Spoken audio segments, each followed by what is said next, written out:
I am honored to be here with you today because, let's face it, you accomplished something I never could.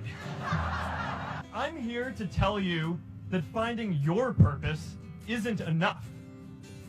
The challenge for our generation is to create a world where everyone has a sense of purpose.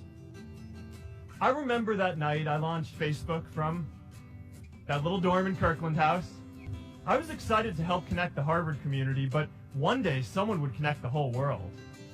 It never even occurred to me that that someone might be us. We were just college kids. We didn't know anything about that. There were all these great big technology companies with all these resources, and I just assumed one of them would do it. But this idea was so clear to us that all people want to connect. So we just kept working on it, day after day after day.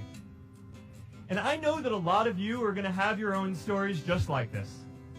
A change in the world that seems so clear that you are sure someone else is going to do it. But they're not.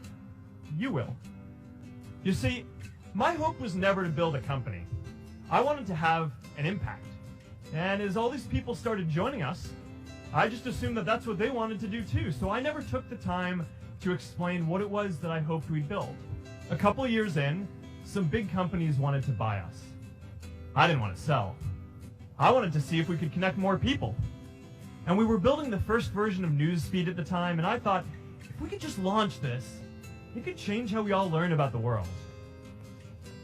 Nearly everyone else wanted to sell. One of my close advisors told me if I didn't agree to sell the company right now, I would regret that decision for the rest of my life. Relationships were so frayed that within a year or so, every single person on our management team was gone. That was my hardest time leading Facebook. I believed in what we were doing, but I felt alone.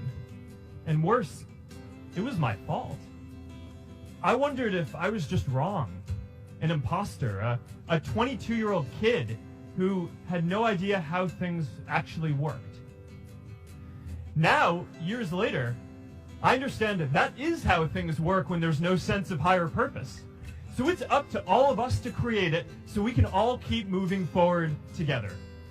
And now it's our generation's turn to do great things. Now I know, maybe you're thinking, I don't know how to build a dam. I don't know how to get 1 million people involved in anything. Well, let me tell you a secret. No one does when they begin. Ideas don't come out fully formed. They only become clear as you work on them. You just have to get started. The reality is, anything we do today is going to have some issues in the future. But that can't stop us from getting started. Facebook wasn't the first thing I built.